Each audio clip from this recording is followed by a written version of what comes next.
Magandang araw mga bata! Kamusta kayong lahat? Handa na ba kayong makinig at matuto?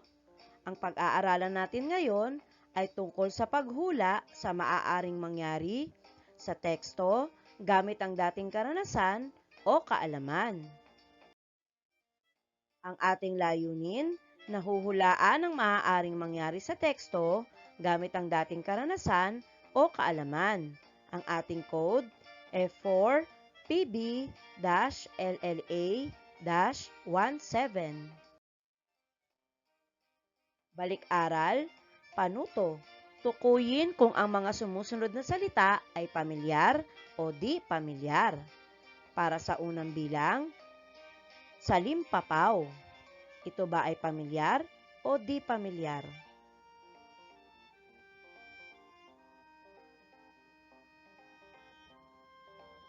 Tama, ang salimpapaw ay di pamilyar. Pangalawa, lapis.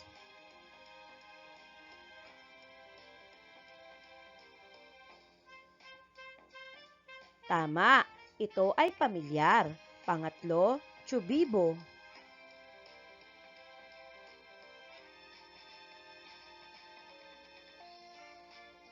Tama, ito ay di pamilyar. Pang-apat, pamilya.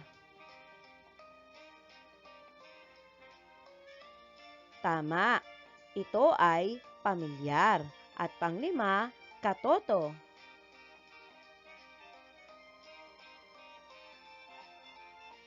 Tama, ito ay di pamilyar.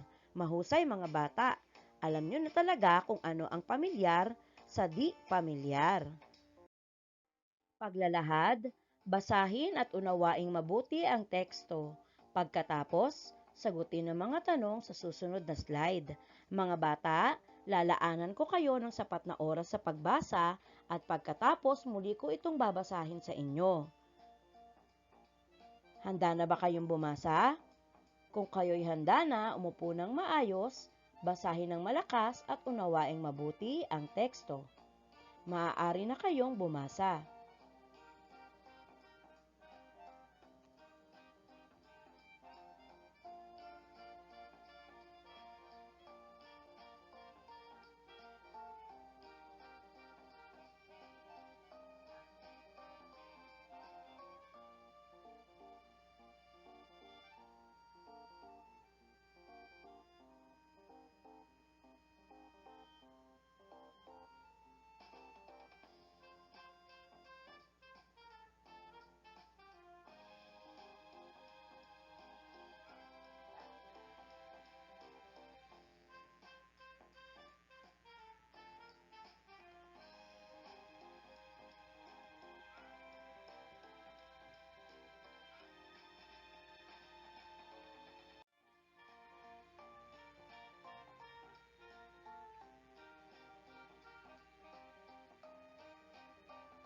Tapos na ba kayong bumasa, mga bata?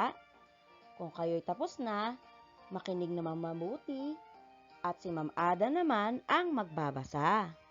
Ang pamagat ng teksto ay si Nico. Ni Binibining Ada, Rizalina, Abulencia. Isang Sabado ng hapon, habang nagsasagot ng module si Nico sa kanilang bahay, dumating ang kanyang katoto na si Jerome at inaya siya na maglaro ng Mobile Legends sa kanilang cellphone. Narinig ito ng kanyang ina at pinagsabihang huwag maglaro dahil kailangan niyang tapusin ang pagsagot sa module. Hindi nakinig si Nico sa kanyang ina at tumakbo palabas ng kanilang bahay. Nalimutan din niyang isuot ang kanyang face mask kakamadali. Ngayon mga bata, basahin natin ang panuto. Hulaan ang maaaring mangyari batay sa teksto. Piliin sa loob ng kahon ang letra ng tamang sagot. Isulat ito sa inyong sagutang papel. Ang mga pagpipilian ninyong sagot ay A. Hindi nakatapos si Nico ng module. B. Sinita sila ng barangay tanod at pinauwi ng bahay. C. Nabasa sila Nico ng ulan at nagkasakit. D. Natuwa ang kanyang ina dahil sinunod siya nito. At letter E. Maaari siyang makapaglaro dahil tapos na siya. Para sa unang bilang, naglaro sila Nico sa labas ng bahay kahit walang face mask. Ano kaya ang maaaring mangyari? Hulaan nga ninyo mga bata, piliin ang letra ng tamang sagot sa loob ng kahon na nasa taas.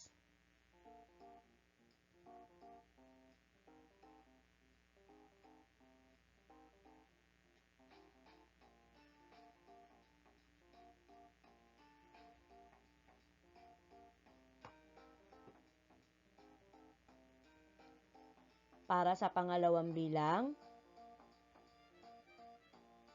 sinunod ni Nico ang kanyang ina. Ano kaya ang maaaring susunod na pangyayari sa pagsunod ni Nico sa kanyang ina?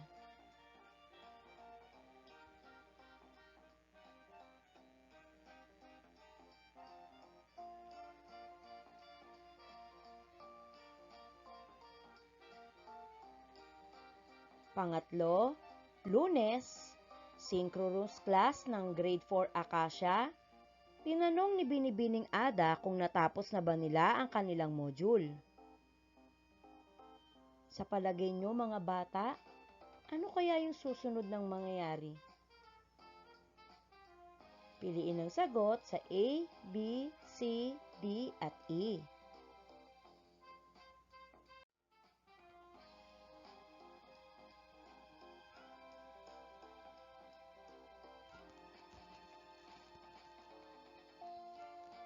Pang-apat, tinapos sagutan ni Nico ang kanyang module.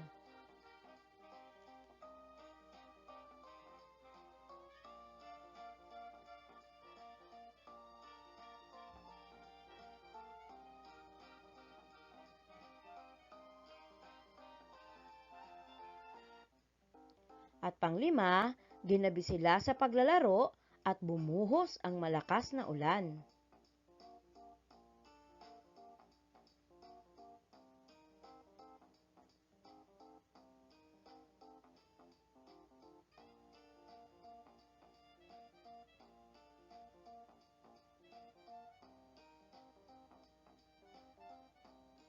Tapos na ba kayo mga bata?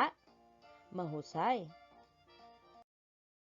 Binabati ko kayong lahat sa inyong mga naging sagot mga bata. Ngayon naman, ating talakayin ang paghula sa maaaring mangyari sa teksto gamit ang dating karanasan at kaalaman. Ano nga ba ang teksto? Ang teksto ay anumang bagay na maaaring basahin o ito ay impormasyong nagbibigay linaw o konkretong impormasyon tungkol sa mahalagang pangyayari sa buhay ng isang tao. Ang hula na ibinigay ay batay sa dating karanasan o kaalaman na nangyari na sa inyo. Upang makapagbigay ng angkop na hula, dapat na unawaing mabuti ang binabasang teksto. Sa pagbibigay hula sa maaaring mangyari sa teksto ay isang paraan upang malinang ang kakayahang gamitin ang sariling pagpapahayag na naranasan mo na o nalaman mo na. Maaari kang magbigay ng wakas o hulaan mo ang magiging wakas nito batay sa kilos ng tauhan sa mga pangyayari sa teksto. Magagawa ito kung naunawaan ang nakapaloob sa kilos o gawain sa isang sitwasyon o teksto. Naunawaan ba ninyo mga bata? Okay. Para sa ating unang gawain, panuto, basahin at unawaing mabuti ang teksto, hulaan ang maaaring mangyari gamit ang dating karanasan o kaalaman. Isulat ang letra ng tamang hula sa iyong sagutang papel. Para sa unang bilang, inihagis na lamang ni Carlo ang mga basura sa bakanteng loteng malapit sa kanila tuwing inuutusan siya ng kanyang nanay na linisin ang kanilang bakuran.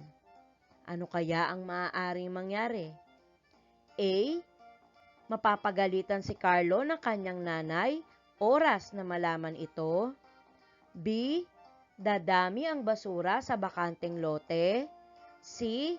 Bibigyan ng parusa si Carlo.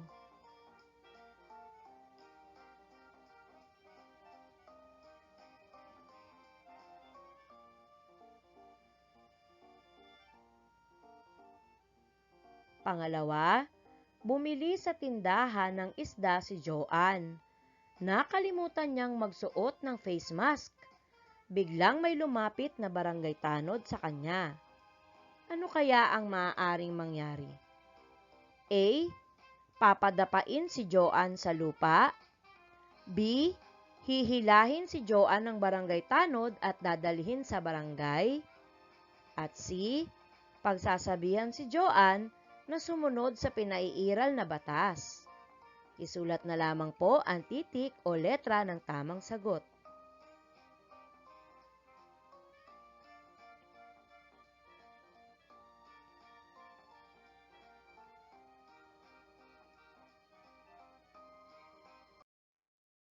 Pangatlo, ang mga mag-aaral sa sekundarya ay bibigyan ng tablet para magamit nila sa kanilang blended learning. A. Hindi makakapag-aral ang mga bata. B. Malaking tulong sa kanilang pag-aaral. C. Gagamitin lang nila sa paglalaro ng video games ang tablet.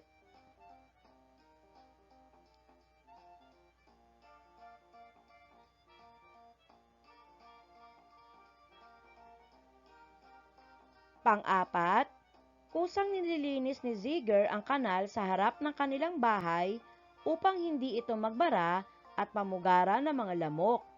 Lumapit ang kanyang nanay at nakangiti. Ano kaya ang hula ninyo sa mangyayari? A. Matutuwa ang kapitbahay ni Ziegler sa kanya. B. Matutuwa ang kanyang nanay sa sipag niya. C. Matutuwa ang kanyang guro sa kanyang ginawa.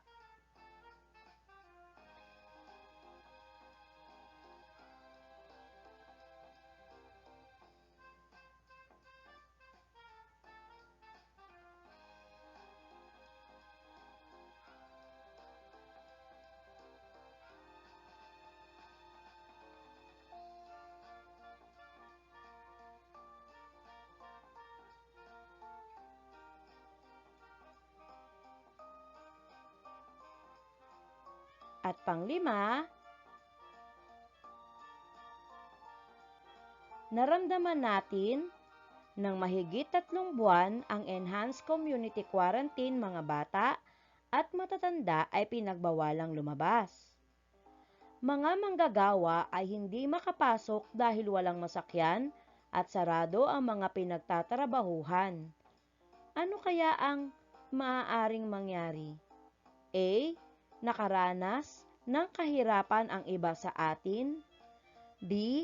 Nagkalat ang mga pulis at sundalo. At C. Nag-expired ang mga paninda.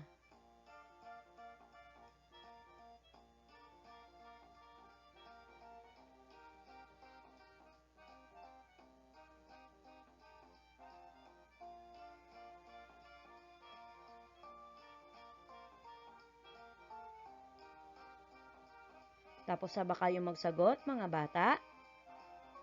Mahusay.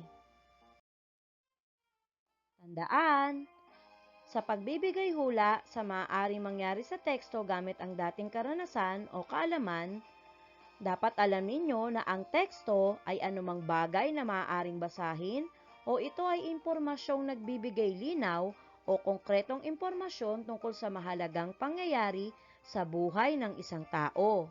Maaari kang magbigay ng wakas o hulaan mo ang magiging wakas nito batay sa kilos ng tauhan sa mga pangyayari sa teksto.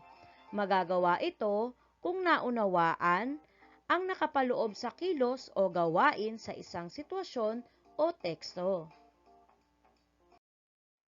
Para sa ating pagtataya, gawain bilang 2. Panuto, basahin at unawain ang bawat tanong. Ano kaya ang maaaring sagot o hula nito batay sa karanasan o kaalaman? Isulat ang letra ng tamang sagot sa sagutang papel. Para sa unang bilang, ano ang iyong gagawin sa tuwing napapadaan ka sa bakanteng loteng may tambak na basura? A. Mabilis na maglalakad at magtatakip ng ilong upang hindi malanghap ang mabahong amoy. B. Maghahanap ng mga bagay na pwede pang mapakinabangan dito. C. Maglalakad na lang at pagdating sa bakanteng lote ay tatakbo ng mabilis. At D. Maglalaro sa tapat ng bakanteng lote. Isulat na lamang po ang letra ng tamang sagot sa inyong sagutang papel.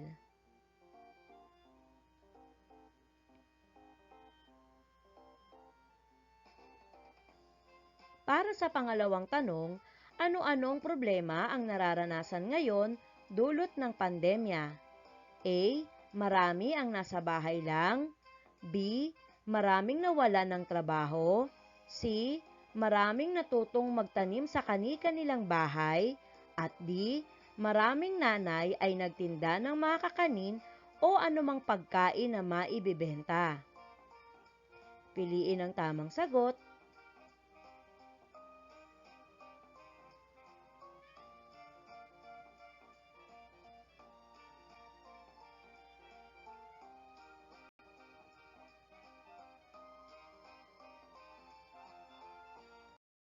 Pangatlo, ano ang naging bunga sa naranasang lockdown sa inyong lugar? A. Naging tahimik ang aming lugar. B. Nagkaisa ang mga mamamayan na sundin ang health protocol. C. Nagsipag-uwian sa probinsya ang ilang mag-anak. At D. Nagkaroon ng parangal sa pamilyang walang COVID-19. Piliin na lamang po ang sagot sa A, B, C, or D. Pang-apat, ano ang multa o parusa ng mga taong mahuhuling nagtatapon ng basura sa kalsada? A. Magbabayad ng 500 piso at papaglinisin sa barangay. B.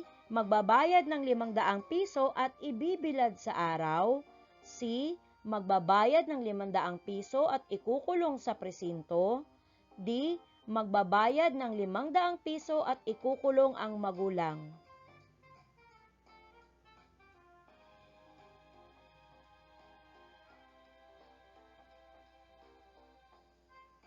At panglima, sino lang ang dapat na lumabas ng nasa ilalim tayo ng ECQ Enhanced Community Quarantine? A. Matandang may edad 45 pataas. B. Matandang may edad na 18 pataas. C. Matandang may edad na 51 pataas. O D. Matandang may edad na 21 pataas.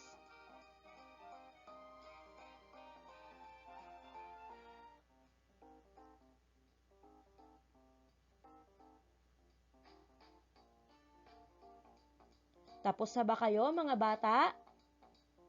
Magaling! Binabati ko kayong lahat mga bata sa inyong mga naging sagot. Mahusay ang mga naging paghula ninyo sa bawat pangyayari. Salamat sa inyong pakikinig. Hanggang sa muli. Ako ang inyong guro, si Binibining Ada Rizalina D. Abulencia. Paalam!